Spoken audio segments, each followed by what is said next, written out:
So good to see so many of you this morning. I'm excited that you're here. Philippians 3:13 and 14. Paul's letter to the Philippian church says, brothers and sisters, I do not consider myself yet to have taken hold of it. But one thing I do, forgetting what is behind and straining toward what is ahead. I press on toward the goal to win the prize for which God has called. He's called me heavenward in Christ Jesus. That's Philippians 3:13 and 14, the NIV version. I press towards the goal. I press towards the goal, verse 14 says, to win the prize for which God has called me heavenward in Christ Jesus. I want to talk about our magnificent obsession. Our magnificent obsession. Even during this time of celebration, this time of history, this time of recognizing where we are in history and time, it is so important that we understand and discover what is our magnificent obsession. Some people call it even our definiteness of purpose, our definiteness of purpose, or our, again, magnificent obsession. It is the thing that I say a lot of times we would do even if we didn't get paid to do it. The thing we would do even if we didn't get paid. That is the thing that we have been called to do. What, my question is to us, what is yours? What is yours? What, it's to me too, what is my magnificent obsession? What is your magnificent obsession? What is the thing that is your definite purpose? Beyond a shadow of a doubt, what is my definite purpose? What have I been placed on this earth to do? You've heard me say this many times, that the two most important dates in our lives are one, the day we were born, and two, the day we figure out why. One, the day in which we were born, on which we were born, and two, the day we discover why we were put here on this earth. It is the reason, it is that which becomes our magnificent obsession, our definite purpose.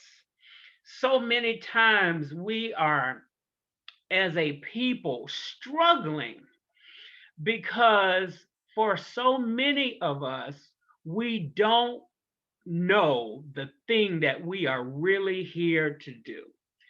Why am I here? And for many of us, it is because we have been told so many things. We were brought up to believe. Our parents told us who they thought we were going to be. Society taught us or told us who they thought we are to be. We even as a people, just to fuse this Black history, for many of us struggle to know who we are, because when you are disassociated and pulled away from that which is your originality, or that which you originated from, it is hard to understand who you really are as the created ones of God. Even our very names for many of us are not even original. They are names. My name is James, and we know that comes from the European King James. The whole James, that name is a name that is derived from European descent and understanding. And as a African living in America, or Indian or Native American in America, for many of us, because some of us are fused between the two. Some of us really don't even realize that we are native to this land. And some of us, our history comes from Africa. And for all of us, technically, as I said last week, our history comes from Africa, as scientifically it has been proven the original place of humanity, where humanity started, in the place, the center of Africa. So we understand, no matter who we are, we understand scientifically, even the continental drift shows us the way in which our land separated, but it was all one place. So we think about that, understanding the fact that for many of us, trying to figure out who we really are and why we are is a challenge. Figuring out who we are and why we are is a challenge. This is why I love Paul when he talks about this understanding that he presses towards the mark for the prize, the higher calling of God. He understands that this is his magnificent obsession. Let me just skip around, and I'm probably going to end up coming back to this even next week, because the truth of the matter is, in order, many people ask, well, how do I find my purpose? Why am I here? Or how do I discover, here's another way to put it, my inner splendor? How do I discover my inner splendor? I'm here to tell you there are so many ways. And if you just even Google, you'll get confused. If you say, how do I discover my purpose? You'll see one person say, here's 3 steps. Another person say, here's 7 steps. Somebody else will say, here's 10 steps. Somebody else will say, here's 5 steps. And the truth of the matter is, many times our purpose is discovered, and then there are other times that our purpose finds us. Many times we uncover or discover our purpose, and then there are other times when our purpose finds us. So sometimes we find it, but there are other times it finds us. That is so true across the board. Some people, you ever notice, as children, they knew, you hear people say, I knew when I was a child what I was going to be and what I wanted to do when I grew up. And they grew up and became just that. They knew it from the beginning. Some people don't discover it until they're 50. Some people don't discover it till they're 70. Moses didn't come into his purpose to deliver the children of Israel. He didn't come into that until he was 80, that he delivered them out of Egypt. Many of us don't discover our purpose until we are 40, 50, 60, some 30. It doesn't matter. It is that the only thing that matters is that we discover it. What do I mean by sometimes we find it and sometimes it finds us? Look at Paul, even this writer of this letter. Paul was not one that necessarily uncovered his purpose like he's talking about now, because sometimes the purpose that scripturally we understand that's being talked about didn't happen until something else happened. Sometimes, as I think it was Malcolm X says, we land on Plymouth Rock, and sometimes Plymouth Rock lands on us. We've got to understand, when we understand our obsession, Paul did not discover this until he was, one, knocked off his beast. Why? Because Paul thought at one point that his main purpose in life was to persecute Christians. He felt like his main purpose in life. Here's someone who now has written almost 3/4 of the New Testament and is the person that is now encouraging the saints. But before he was knocked off his beast, he felt like his purpose was to persecute the very people that he's helping now. So you got to understand, we have to understand, sometimes there are events that occur that lead us to that purpose in our lives. Sometimes we got to understand, Lady and I were talking about this week, too many times we are not eager to make mistakes. And I'm here to tell you, sometimes mistakes are the best thing that can ever happen to you, because they help you to discover what it is you were put on this earth to do. We are afraid of making mistakes. We are afraid to try stuff.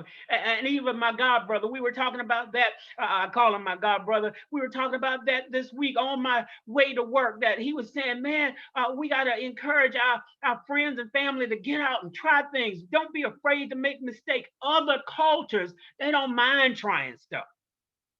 But many times we want to attempt stuff because we have this whole mentality that we don't want to make a mistake. And many times we don't find that thing that God has called us to do until we try something, until we do something. Mistakes many times lead us to the place of discovery. And I would dare say, many times, if we're not making mistakes, we're not even trying.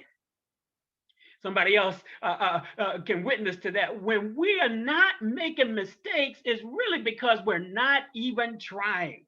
That's why I want to encourage those of you that's on Zoom, on conference calls, Sister Jessica, keep trying with your inventions, keep pushing, keep being the person you call to be. Those of you that are writers, Sister Elder Rita, keep singing, keep writing, keep pushing.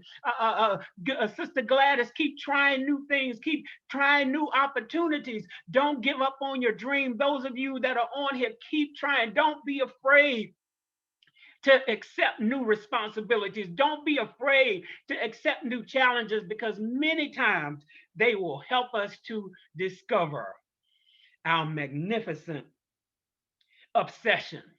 When we think about it, again, sometimes we find them and sometimes they find us. But we got to move in order for them to even find us.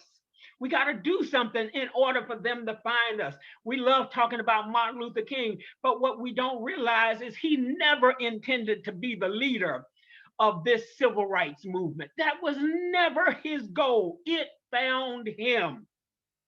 He was a 26-year-old new pastor at this new church. And then Rosa Parks decided that she wasn't going to get up one day on this bus and she wasn't going to move to the back of the bus because she was tired and didn't feel like moving anymore. And that led to the Montgomery bus boycott, which led to them asking Martin Luther King to come together with them as other leaders to begin this boycott.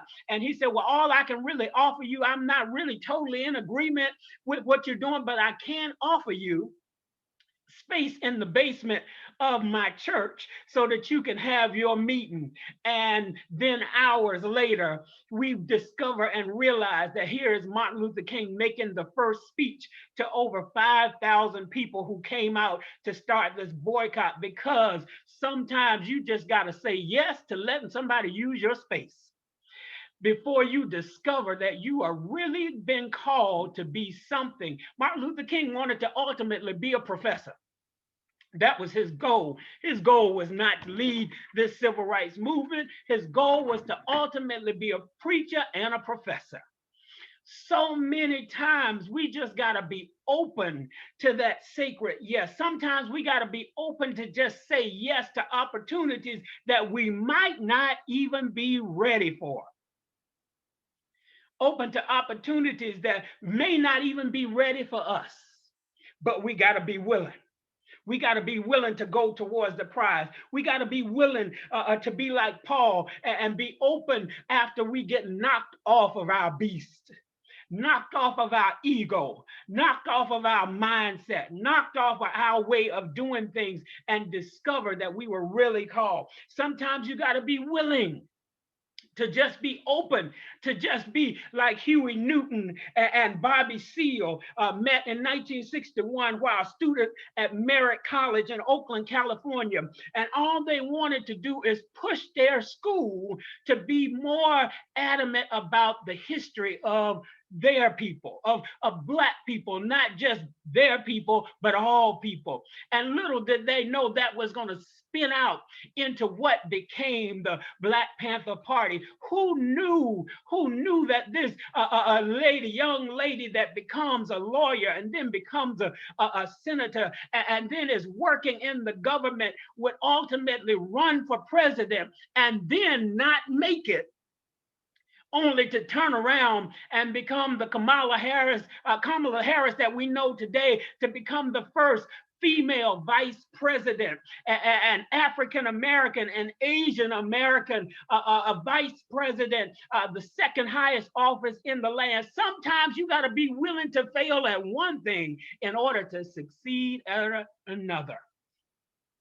So I want to encourage us today to find, or even to just embrace our obsession, our magnificent obsession. Embrace it. So many of us know it, but don't embrace it. So in this last minute and 30 seconds for many of us, I want us to embrace our magnificent obsession, our inner splendor. Father, I thank you that you sent your word, it healed us and delivered us today. Father, I thank you this afternoon that we are embracing our inner splendor. We're embracing our magnificent obsession.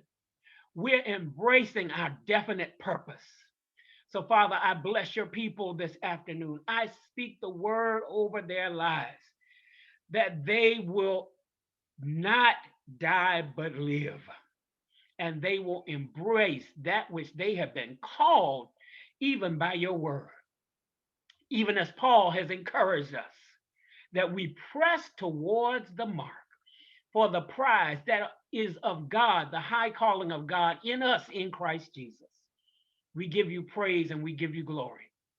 I bless you this morning. The Lord bless you, keep you, make his face shine upon you, lift up his countenance upon you, be gracious unto you. And the Lord grant you his peace as you embrace your magnificent obsession. We give God praise and we give God glory. We bless his holy